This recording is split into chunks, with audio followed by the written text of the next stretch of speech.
சிவாய நம. திருச்சிற்றம்பலம். ஞானாசிரியராகவும் ஞான குருவாகவும் எம்மை வழி நடத்தும் நம்பி ஆரூரர் திருவடிகளையும் அண்ணாமலை பெருமான் திருவடிகளையும் மனம் மொழி மெய்களால் வணங்கி மகிழ்கின்றேன்.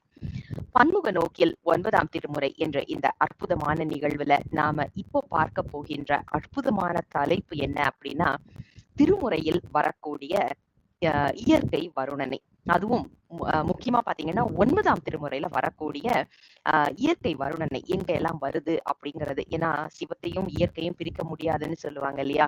அதை மிக அழகாக நமக்கு எடுத்து சொல்லுவதற்காக சென்னையில் இருந்து சிவ திருமதி வனிதா கோபாலகிருஷ்ணன் அம்மா அவர்கள் நம்மோடு இணைந்திருக்கின்றார்கள்.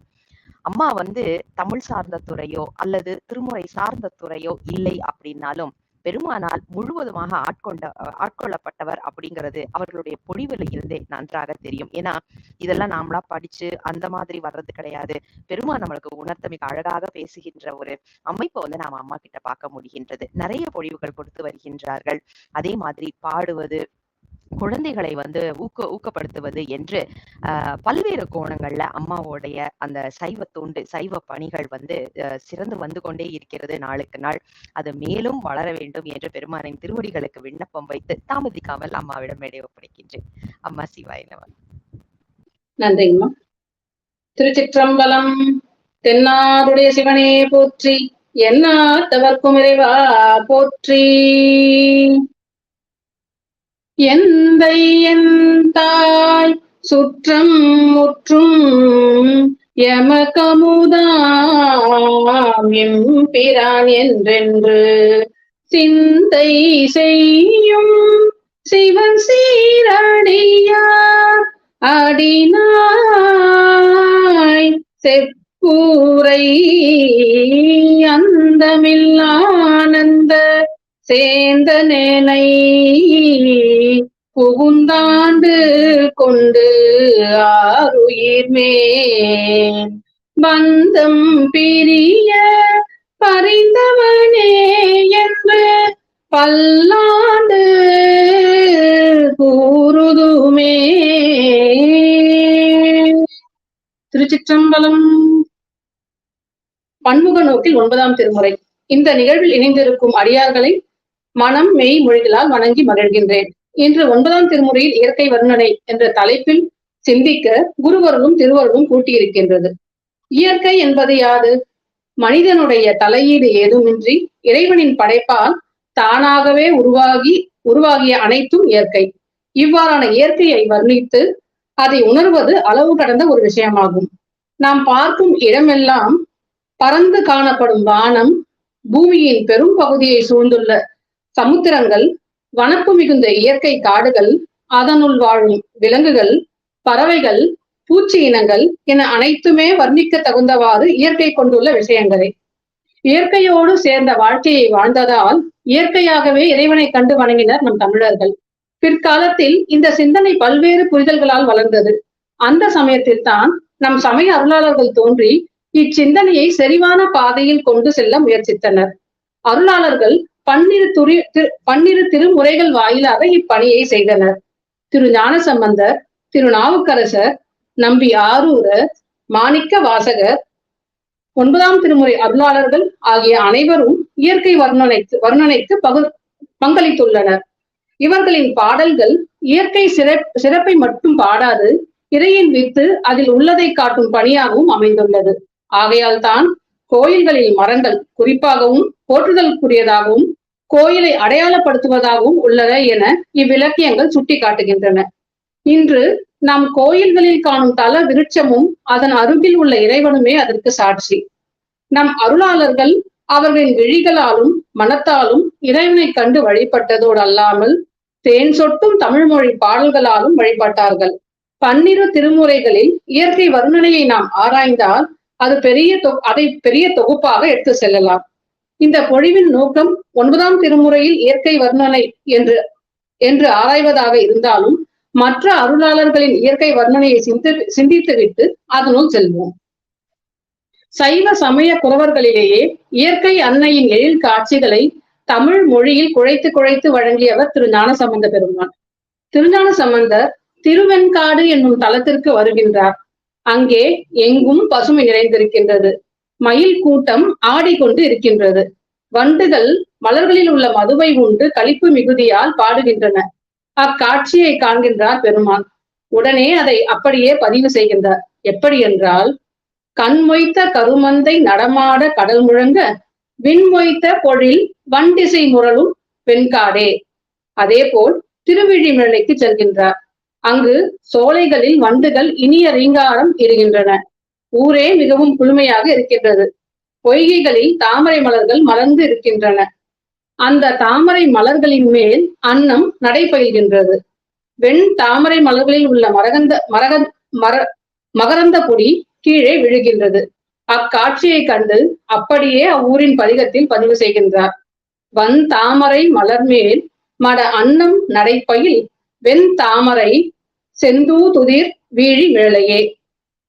திருக்குற்றாலத்தில் திரு குற்றாலநாதரை கண்டு எவ்வளவு மனம் மகிழ்ந்தாரோ அதே அளவிற்கு திரு குற்றாலத்தின் இயற்கை காட்சிகளை கண்டும் மனம் மகிழ்ந்து செல்வம் மல்கு செண்பகம் வேங்கை சென்றேறி கொல்லை முல்லை மெல் அரும்பு ஈனும் குற்றாலம் என்றும் மலையார் சாரல் மகவுடன் வந்த மடமந்தி குலையார் வாழை தீங்கனி மாந்தும் குற்றாலம் என்றும் பாடியிருப்பார். திரு ஞானசம்பந்தரின் இயற்கை வர்ணனையை பற்றி பேச தனியே ஒரு நிகழ்வு வேண்டும். அந்த அளவிற்கு அவர் பதிகங்களில் இயற்கை வர்ணனை கொட்டி கிடக்கின்றது. அடுத்து நாவுக்கரச பெருமானின் ஒரு சில இயற்கை காட்சிகளின் வர்ணனையை சிந்திக்கலாம். திரு பிரம்மபுரம் தலத்திற்கு செல்கிறார் அப்பர் பெருமான். மடை வாயிலில் நிறைய அன்ன பறவைகள் நிற்கின்றன. பாலை விரிந்திருக்கின்றது. அதில் வண்டினங்கள் இருக்கின்றன. அந்த ஆண் வண்டினங்கள் மது உண்டு கழித்திருக்கின்றனவாம். அதை மடைவாய் குறுகின் பாலை விரிதோறும் வண்டினங்கள் பெடைவாய் மது உண்டு பேராதிருக்கும் பெரும்பதியே என்று நாவுக்கரச பெருமான் பாடியிருப்பார். திரு மங்களக்குடி என்ற தலத்தை வர்ணிக்கும் போது வண்டு சேர் பொழில் மங்களக்குடி என்றும், திரு நெய்த்தானம் தலத்தை குறிக்கும் போது நெடிதரு பொழில்கள் சூழ்கின்ற நெய்த்தானம் என்றும் கூறுகின்றார். திரு நனிப்பள்ளி பதிகத்தில் அத்தலத்து சோலையை பற்றி எப்படி பாடுகின்றார் என்றால், செண்பகம் திகழும் புன்னை செருந்திறன் குரவம் வேங்கை கண்புசை சோலை சூழ்ந்த நனிப்பள்ளி அடிகளாதே. அதாவது நனிப்பள்ளியில் காணப்படும் சோலைகளில் செண்பகம், புன்னை, செழித்து ஓங்கி வளர்ந்த குரவம், வேங்கை இவை அனைத்தும் கலந்து காணப்படுகின்றதாம். அத்தோடு அப்பரின் நாம் அனைவரும் அறிந்த பாடலாக மாசில் வீணையும் மாலை மதியமும் வீசு தென்றலும் வீங்கிள வேனிலும் மூசு வண்டரை பொய்கையும் போன்றதே ஈசன் எந்தை இணையடி நீழலே. இந்த பாடலில் ஈசன் உலகின் நேசனாம், உமையம்மையின் வாசனாம், பெருமானின் இணையடி நீழல் மாசில் வீணை இசை போன்றது, மாலையில் மதிமயக்கும் தண்ணீர் போன்றது, வீசு தென்றலை போன்றது, வண்டுகள் தங்கும் மலர்களை பெற்றிருக்கும் பொய்கையை போன்றது என்கின்றார் அப்பர் பெருமான். அடுத்ததாக நம்பி ஆரூரின் இயற்கை பதிவுகளை சிந்திக்கலாம். திரு ஞானசம்பந்தரை நோக்கும் போது நாவுக்கரசர் மற்றும் ஆரூரர் ஆகியோரின் பதிகங்களில் இயற்கை வர்ணனை காட்சிகள் குறைவே.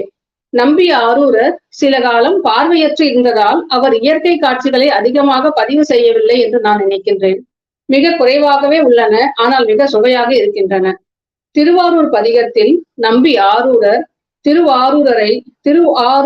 ஆரூரின் இயற்கை எழில் கொஞ்சம் அற்புத தலமாக காட்டுகின்றார். வண்ணமும் வடிவும் மிக்க சிறந்த பவழங்களால் திகழும் சோலைகளால் சூழப்பட்ட திருவாரூர் என்று புகழ்கின்றார். செந்தன் பவழ திகழும் சோலை இதுவோ திருவாரூர் என்று அவ்வரிகள் அமைகின்றன.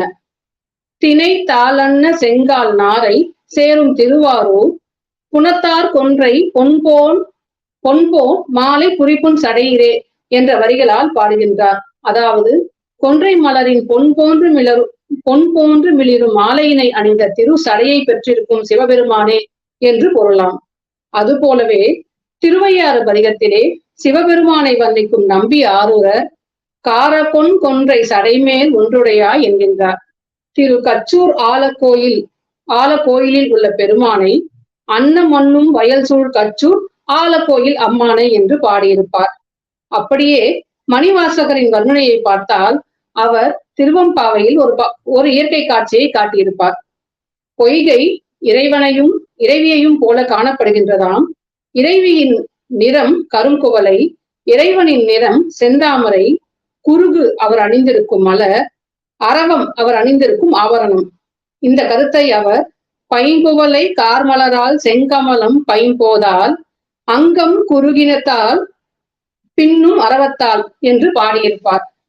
குயில் பத்தில் சோலையை பற்றி தேன்படி சோலை பயிலும் சிறு குயிலே, காருடை பொன்திகள் மேனி கடிபொழில் வாழும் குயிலே என்று கூறியிருப்பார். இப்படியாக மூவர் பெருமக்களும் மணிவாசகரும் இயற்கையை இறைவனோடு சேர்த்தே பாடினர். பெருமானின் சடையில் இருக்கும் கங்கை நதியையும் தூவெண் மதியையும் அரவங்களையும் குறித்து மூவர் மக்களும் வெவ்வேறு சொற்களால் பாடி பரவியுள்ளார்கள். அவர்கள் வெவ்வேறு தலங்களுக்கு சென்று அவ்வூரின் இயற்கையை கண்டு மனத்தில் மகிழ்ச்சி கொண்டு நதியையும் குளங்களையும் மரங்களையும் பூக்களையும் தத்தம் பதிகங்களில் பதிய வைத்துள்ளனர். அடுத்ததாக 9ஆம் திருமுறையில் இயற்கை அழகின் பதிவுகள் வெளிப்பட்டுள்ள பாங்கினை பார்க்கலாம். திரு மாளிகை தேவர் கோயிலாகிய தில்லைத்தலத்தை பாடும்போது அதை சுற்றியுள்ள அழகுகளையும் குறிக்கின்றார். எப்படி என்றால், ஊரை சுற்றிலும் நெல் வயல்கள், செந்நெல் விளையும் பச்சை வயல்களில் செங்கழுநீர் பூக்களும் இடையிடையே பூ எழில் சிந்துகின்றன. அந்த வயலுள் எருமைகள் மேய்கின்றன. தாமரை பூக்களையும் கரும்பையும் ஒரு சேர உண்டதாம் அவை. அதுவரை வரப்புகளை தாண்டி குதித்து ஆட்டமிட்ட வாளை மீன்கள் எருமைக்கு அஞ்சி அருகில் வளர்ந்துள்ள புதருக்குள் போய் பதுங்கிக் கொள்கின்றன. அத்தகைய ஊர் தில்லையாம்.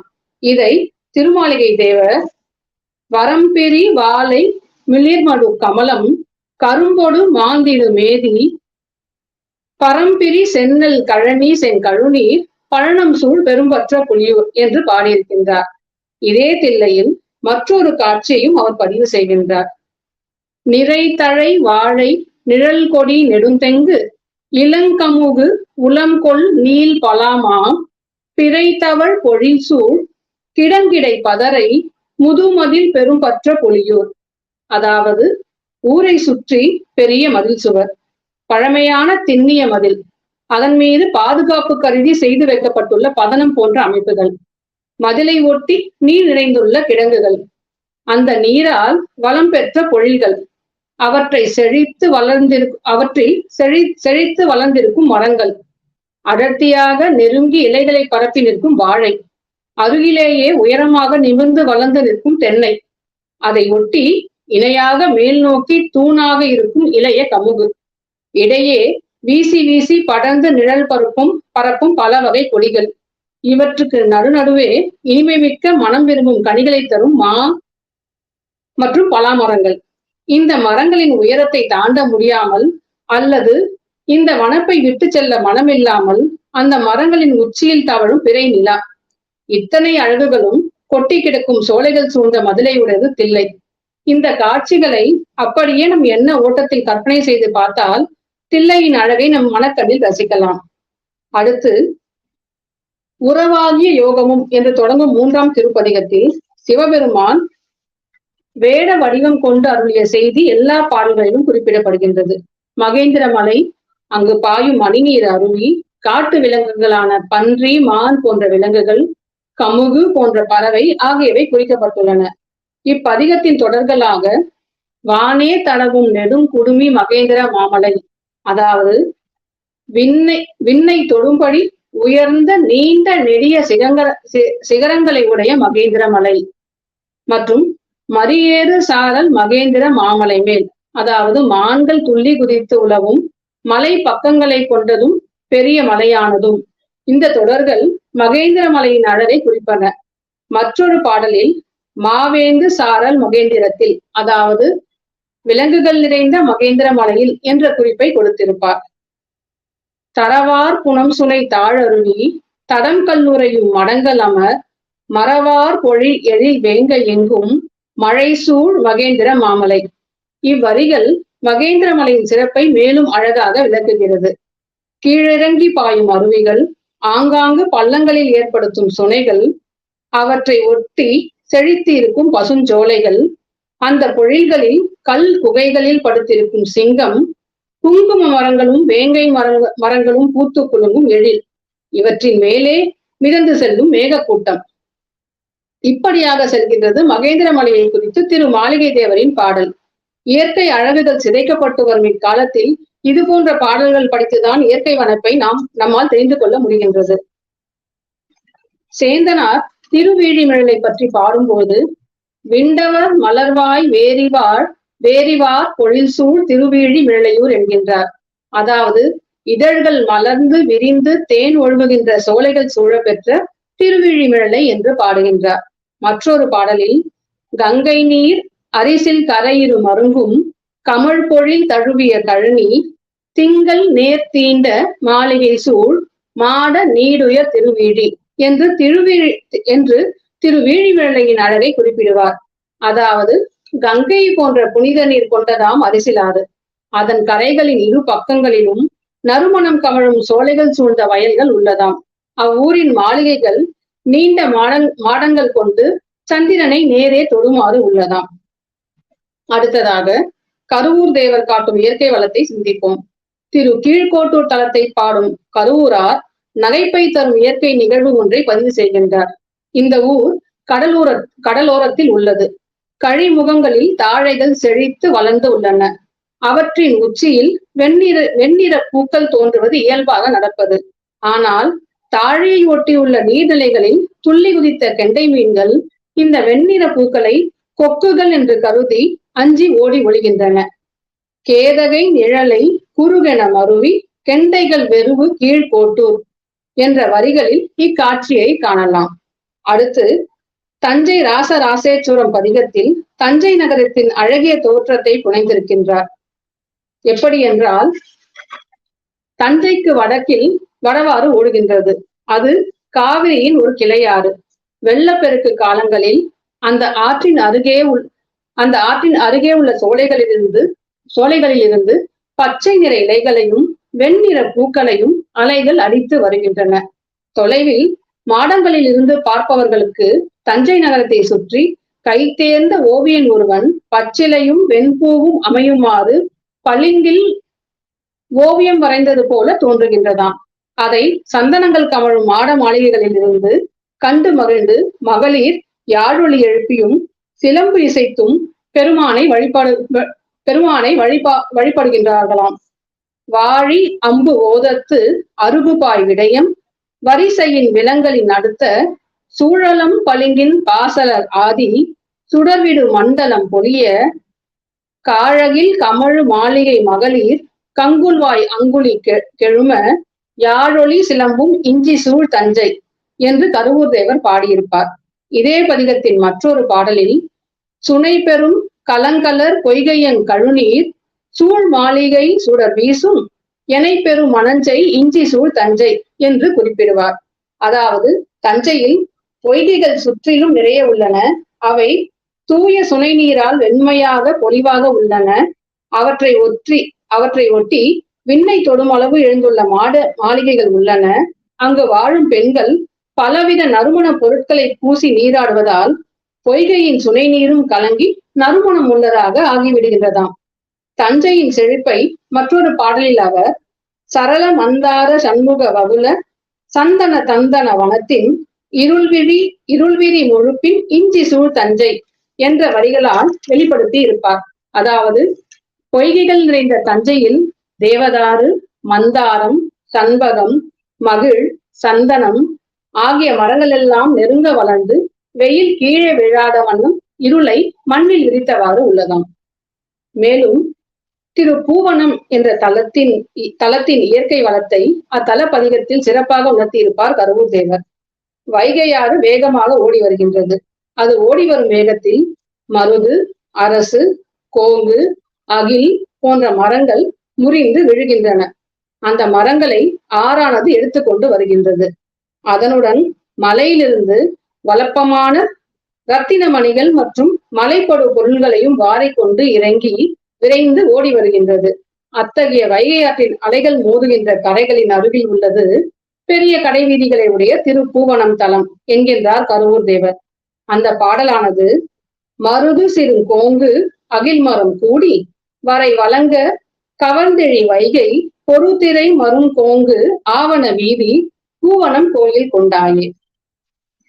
அடுத்து பூந்துருத்தி நம்பி காட நம்பி தில்லையில் அருளிய பாடல் ஒன்றில் திருநாவுக்கரசரை குறிக்கும் போது அக இதழ்களோடு கூடியதும் ஆகிய மலர்களும் வயல்களும் சூழ்ந்துள்ள திருவாமூரில் தோன்றிய திருநாவுக்கரசர் என்பதை அல்லியம் பூம்பழனத்து ஆமூர் நாவுக்கரசை என்று ஆமூர் தலத்தின் அழகை பாடியிருப்பார்.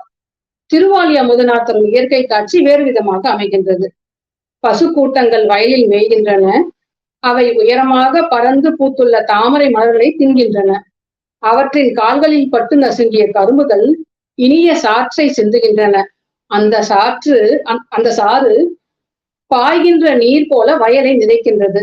இந்த புதிய சுவை அங்குள்ள ஏற்கனவே திரிகின்ற கயல் மீன்களுக்கு மகிழ்ச்சியை ஊட்டுகின்றன. அவை மடைகளில் ஏறி குதிக்கின்றன. இத்தகைய வளம் மிக்கது தில்லை என்று திருவாலி அமுதனாரின் கற்பனை விரிகிறது. தொருக்கள் வான் கமல மலர் உழக்க கரும்பு நற்சாறு பாய்த்தர மறுக்கமாய் கயல்கள் மடை பாய்த்தில்லை என்று பாடியிருப்பார். மற்றொரு பாடலில் செய்ய கோடுடன் கமலமலர் சூழ்தரு தில்லை என்று பாடியிருப்பார். அதாவது சிவந்த வரிகளை கொண்ட தாமரை மலர்களை மிகுதியாக கொண்டு சூழப்பெற்ற நீர்நிலைகளை அமைந்த தில்லை என்பது பொருள். அப்படியே மாலை பொழுதாகிய அந்தி வருகிறது. கூடவே அந்தியின் அழகாக நிலாவும் தோன்றியது. இரண்டும் ஒன்று சேர்ந்த எழிலின் ஈர்ப்பால் கடல் அலைகளும் பொங்கி ஆர்ப்பரித்தன என்று ஒரு வனப்பை அமுதனார் பாடுகின்றார். அதை ஒக்க ஒட்டந்த அந்தியும் மதியமும் அலைக்கடல் ஒளியோடு என்று குறிப்பிட்டிருப்பார். தில்லையின் அழகை மற்றொரு பாடலில் குரவம் கோங்கும் குளிர் புன்னை கைதை குவிந்த கரைகள் மேல் திரைவந்துளவும் தில்லை என்று பாடுகின்றார். அதாவது குரவ மலரும் குளிர்ந்த புன்னை மலரும் தாழை மலரும் விரிந்து கிடக்கும் கரைகளின் மேல் கடல் அலைகள் வந்து உலாவுமாம் தில்லையில். தில்லையம்பதியின் அழகை உணர்த்தும் மற்றொரு பாடலாக சலம் பொற்றாமரை தாழ்ந்தெழுந்த தடமும் தடம்புணல் வாய்மலர் தழி அலம்பி வண்டரையும் அணியார் தில்லை. தண்ணீர் எவ்வளவு தாழ்ந்திருக்கின்றதோ அந்த நீரின் அளவிற்கு மேல் தாமரையின் தண்டு நீண்டு நீரின் மேல் இலையை பரப்பி தாமரை மலர் நிற்கின்றதாம். குளமும் அத்தாமரையை அணைத்துக் கொள்கின்றதாம். இசையெழுப்பும் வண்டுகளும் மலரோடு மோதுகின்றதாம். இத்தனை அழகு பெற்றதாம் தில்லை என்று திருவாலி அமுதனார் உணர்த்தியிருப்பார். குருடோத்த நம்பி தன் பாடல்களில் தில்லையின் சிறப்பை தேனல் வரி வண்டரையும் தில்லை என்றும் சென்னல் விலை கழனி தில்லை என்றும் சொல்லியிருப்பார். தேதிராயர் கோயில் தலத்து பதிகத்தின் பாடலில் தேலுலாம் வயல் தில்லை, அதாவது கெண்டை மீன்கள் உலாவுகின்ற வயல்கள் சூழப்பெற்ற தில்லை என்றும், சிறைவண்டார் மொழில் தில்லை என்றால் சிறகுகளுடைய வண்டுகள் சூழ்ந்த பசுமையான தில்லை என்றும், தென்றலார் பொழில் தில்லை போன்ற சொற்றொடர்களை தில்லையின் வனப்பை சொல்ல பயன்படுத்தியிருக்கின்றார். இப்படியாக அருள் தன்மை நிரம்பிய அருளாளர்கள் இறைவனை இயற்கை வடிவில் கண்டார்கள். அவர்களின் வாழ்வு இயற்கையோடு இயைந்த வாழ்வாதலால் இறைவனையும் இயற்கையையும் ஒன்றாகவே கருதி வழிபட்டார்கள். 10ஆம் திருமுறையாகிய திருமந்திரம் ஒரு தத்துவ நூல். இயற்கை வர்ணனைகள் இதில் மிக மிக குறைவு. 11ஆம் திருமுறையில் அமைந்த நூல்கள் மொத்தம் 40. அதிலிருந்து சில இயற்கை வர்ணனை காட்சிகளை சிந்திப்போம். சேரமான் பெருமான் பாடிய மும்மணி கோவையில் இருந்து ஒரு பாடலாக இயங்கெடு கருங்கடல் முதுகு தெருவுபட இயங்கு திமில கடவி எரிய ஒளி நுழைய நெய்பின் கவரல் வேண்டி சாகம் மிக தாளவட்டம் ஏய்ப்ப மீடிசை முடிகெழு தருவலை வீசி முன்னீர் குடரென வாங்கி கொள்ளை கொண்ட சுரிமுக சங்கும் சுடர்விடு பவளமும் எரிகதிர் நித்தில தொகுதியும் கூடி விரிகதிர் நிலமும் செக்கரும் தாரகை. அதாவது மீன்கள் நிறைந்து விளங்கும் கருங்கடல், அதில் வலையர்கள் மீன் பிடிப்பதற்காக படகுகளில் இருந்து ஆலவட்டம் போல் வலைகளை கடலில் வீசுகின்றனர். உட்கழிகளை உடைய நீர்முகத்தில் உள்ள சங்குகள் ஒளி வீசுகின்றன. பவளமும் முத்தும் விண்ணிலிருந்து மீன்களை போல் ஒளி வீசுகின்றன என்கின்றார் சேரமான் நாயனார். அதுபோலவே 11ஆம் திருமுறை நூல்களில் ஒன்றான திரு முருகாற்றுப்படையில் நக்கீரர் பெருமான் நிறைய இயற்கை காட்சிகளை குறிக்கின்றார். அதில் ஒன்றாக கார்போல் முகந்த கமம்சூல் மாமழை வால் போல் விசும்பில் உள்வுரை சிதறித்தன தலைப்பெயல் தலையாய தன் அருண் காகைது அருள்பட பொதுளிய பராரைமா உருள் பூந்தன் காதினர் புரளும் மார்பினல். கடல் நீரை முகந்ததால் மேகம் கரு கொண்டது.